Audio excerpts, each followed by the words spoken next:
Ikaw, O Kristo, ang daan, ang katotohanan at buhay, patungo sa mahal.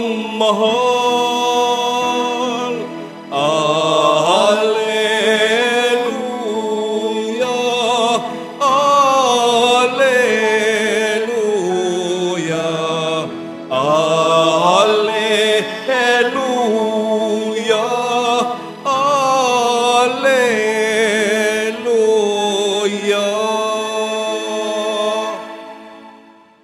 Sumainyo ang Panginoon. At sumaiyo rin. Ang mabuting balita ng Panginoon ayon kay San Lucas. Papuri sa iyo, Panginoon. Noong panahong iyon, nabalitaan ni Herodes na tetrarka ng Galilea ang lahat ng ginagawa ni Jesus. Nagulo ang kanyang isip sapagkat may nagsasabing muling binuhay si Juan Bautista. May nagsasabi namang lumitaw si Elias. At may nagsasabi pang muling nabuhay ang isa sa mga propeta noong una. Kaya't ang sabi ni Herodes, pinapugutan ko si Juan, ngunit sino ang nababalitang ito? Marami akong naririnig tungkol sa kanya at pinagsikapan niyang makita si Jesus. Mga kapatid, ang mabuting balita ng Panginoon. Pinupuri ka namin, Panginoong Heso Kristo. Magsiupo muna po ang lahat. Magandang tanghali po sa inyong lahat. Pwede bang batiin nyo din po ang inyong katabi ng magandang tanghali? Sino po sa inyo ang nangungumpisal? Meron naman ho, no?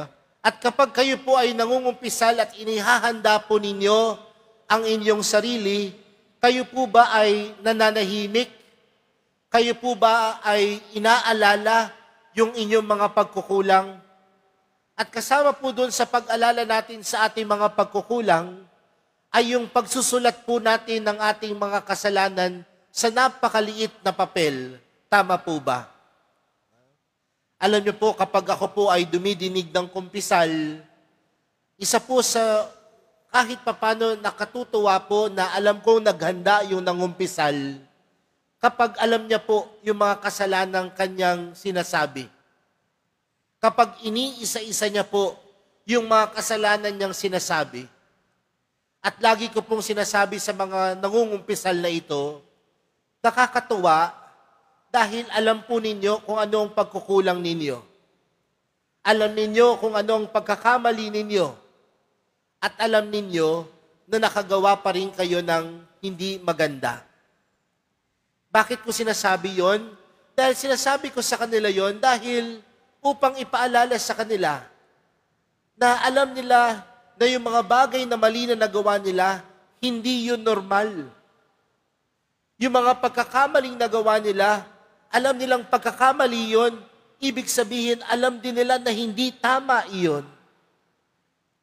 Kasi aminin po natin o hindi, mga kapatid, may mga pagkakataon na ayaw nating mangumpisal dahil para sa ilan, normal na ang magkasala.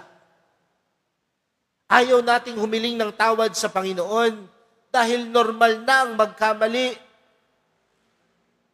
Pero mga kapatid, sa paglapit natin sa sakramento ng kumpisal, ipinapaintindi sa atin na hindi normal ang pagkakasala.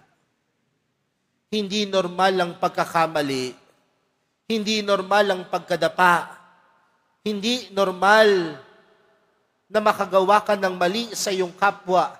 Hindi normal na makagawa ka ng mali sa Diyos. Kaya nga kung hindi normal ito, dapat sa puso mo, tinatanggap mo at sa iyong pagtanggap, nandoon ang paghingi ng kapatawaran.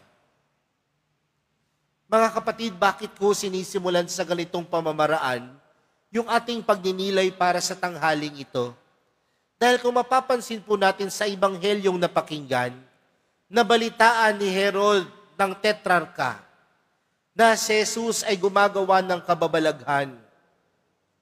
Pero sa kanyang paggawa ng kabalaghan, tila naguluhan si Herod dahil bumabalik sa kanyang isipan yung mga kabutihan na ginawa sa kanya ni Juan Bautista.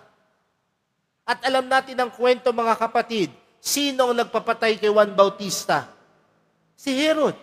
Pinapugutan niya ng ulo para yung ulo ay ipagkaloob kay Salome. Pero ano ho yung karanasan ni Herod sa ating ebanghelyo? Tira para siyang minumulto ng kabutihan ng Panginoon. Tila siyang minumulto ng kanyang konsensya. Kaya anong sabi sa ating ebanghelyo? Pinagsikapan niyang makita si Jesus. Mga kapatid, kapag sana nakita natin ang Panginoon, pinapaalala dito sa atin na hindi normal ang pagkakasala. Kapag nakikita natin ang mahal na pong Jesus Nazareno, pinapaalala sa atin na hindi normal ang gumawa ng mali. Bagkus, kapag nakikita natin si Jesus, pinapaalalahanan tayong magsumikap, magpakabuti, at gumawa lagi ng tama at mabuti sa ating buhay. Mga kapatid, tingnan natin si Jesus. At kung gusto natin makita si Jesus, nawa tunay natin siyang makita sa mga oras na tayo ay nagpapakabuti at gumagawa ng mabuti. Mga kapatid, wag nating gawing normal ang pagkakamali. Wag gawing normal ang pagkakasala. Wag nating gawing normal ang paggawa ng hindi mabuti sa iba. Bagkus, kapag tinitingnan natin si Jesus, pinapaalala sa ating magpakabuti tayo at gumawa tayo ng tama. Alam niyo po, sa panahon po natin ngayon, napakadami pong tinatawag na influencer. Nakilala po ba kayong mga influencer? Kanina ho, nagmisaw ako sa school. Yung mga estudyante po namin, ang daming binanggit ng mga influencer. Pero sabi ko, nung tinitingnan ko pagkatapos ng misa yung mga pangalan na binanggit nila, sabi ko, totoo nga ba talagang influencer ito? Kasi ang ginagawa lang dun sa kanilang mga video, puro kalokohan lang naman. They've become influencer because probably they have influenced our children not simply to do good, but to make fun of others.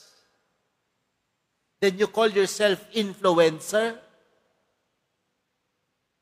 Dahil ang tunay na influencer, mga kapatid, kapag tinitingnan tayo, dapat dinadala natin yung mga taong tumitingin sa atin sa kabutihan, sa tama, sa mabuti. At yun po ang tunay na influencer. At tayo, mga kapatid, bilang mga deboto at bilang mga Kristiyano, who is our true influencer? Sino? Si Jesus. At kapag tumitingin tayo kay Jesus, nandun sana yung pagsusumikap na gustuhin natin maging kagaya ni Jesus. At para kay Jesus, hindi normal ang magkasala. Hindi normal ang magkamali. Ngunit normal ang pagsusumikap magpakabuti. Kaya mga kapatid, sa pagpapatuloy po ng ating banal na misa para sa araw na ito, tumingin tayo lahat kay Jesus. At sa pagtingin natin sa mahal na pong Jesus Nazareno, nawa nandoon yung pagsusumikap natin na gumawa ng mabuti, magpakabuti, at sikapin na sa lahat ng oras at pagkakataon, maimpluwensyahan din ng iba na gumawa ng mabuti. Hindi po normal ang magkasala. Hindi normal ang magkamali. Pero bilang mga tao, pagsumikapan na po nating magpakabuti at gumawa ng tama. Kaya sa susunod po na kayo ay mangungumpisal, maganda po na isulat po ninyo kung ano yung mga pagkakasalang nagawa ninyo. Dahil pinapaalala po nun sa inyo na kayo'y nagkamali, kayo'y nagkulang, at alam po ninyo na ang pagkakasala ay hindi normal. Amen.